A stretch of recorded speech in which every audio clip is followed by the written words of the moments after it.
Good evening, everyone. I got my Tim Tebow shirt on tonight. Purpose in the pain. Strong believer in that. I figured I'd make a video instead of type the information out to put on Facebook.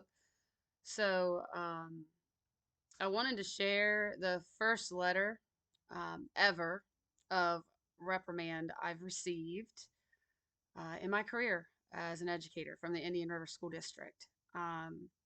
Along with my unanswered response.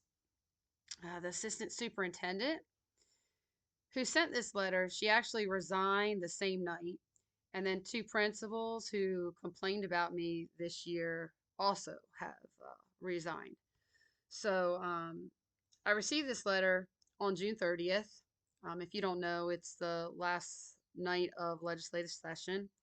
And then I was advocating for the HB 75, the Child Victims Act, which is a big bill of a magnitude. Um, this actually raises concerns about political motivation, a pattern that I've observed in this journey um, before.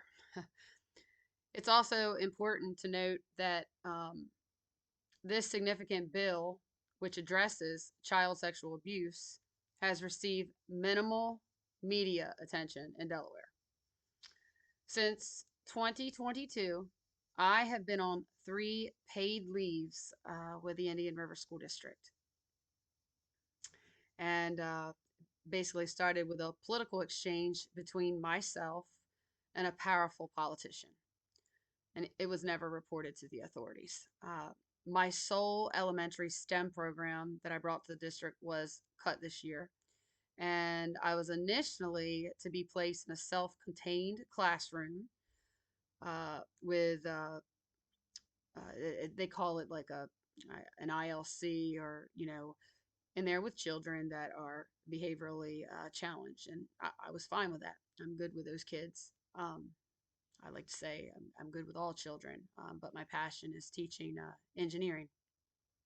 Um, with that being said, with this letter, now the district is attempting to transfer me to a new school with high school students, which I've never taught. I have coached, but I've never taught them, and I'm not certified. So I'm going to be following up with questions tomorrow and their tactics of how they're placing me. Um, to me, um, this is more like a Peter principle where they're setting me up for failure and trying to fatigue me. It's what they do to survivors. I've also enclosed the denial of our grievance request with the union to stay at my home school, and my response was a no. So we're at a level 3 grievance now, and the union is doing a great job, protecting me um, for the most part. So I believe these accusations against me reflect their own actions, the district, driven by political influences. And I forgive them all because I know how the outside forces can be. And when you start opening up, people contact you when you start speaking truth. I'm sharing this information because I believe it's a significant public concern. We all have a responsibility to protect our communities, especially our children. I'm not complaining about the district. Why I'm bringing this forward is because I have a responsibility. I'm not just protecting my own children, I'm protecting and trying to protect all of our children. I have engaged with various outside agencies, including contact with senators and representatives. I didn't get much of a response back, but I did get some. I was referred from the AG office, Attorney General's office, to another police department. I just recently went there. And then I was sent to public integrity and now to public trust. I didn't know we had that, many agencies. Man, it's like a wild goose chase. Um, but both the sergeant that I spoke with and the gentleman at Public Integrity. They were helpful, the most help I've had. Uh, and I'm waiting another call from Public Integrity because I've asked them a follow up question after speaking with the union. Um, they have both acknowledged the presence of secret societies in Delaware and pedophile networks in Delaware. And they encourage me to take further action if I face additional obstacles, agreeing that basically these issues need to be exposed. Um, Once I have, for the most part, navigated this process, I plan to host another whistleblower event. Um, this one, though, will be um, accessible in person and online. Um, and government officials will be invited. More details will follow that soon.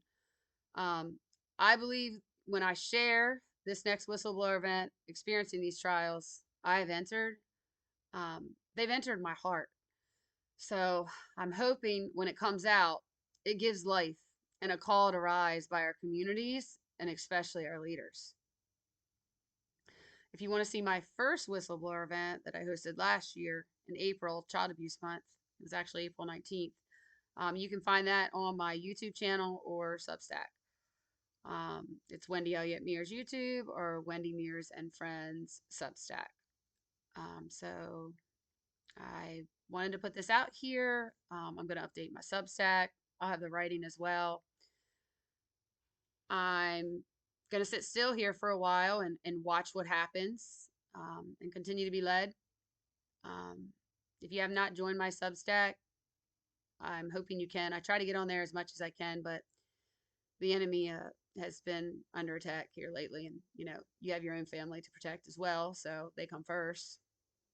Um, but thank you, those of you that support me. And, I'll have both of these emails up for you to look at and my responses back. Um, and I had no responses back. So those of you praying for me, thank you. Um, I do believe that I've been called and God's called the right person. So I'm going to keep being led. Have a good night. Have a good week. And those teachers out there and kids out there, enjoy the rest of your summers because school is right around the corner. God bless.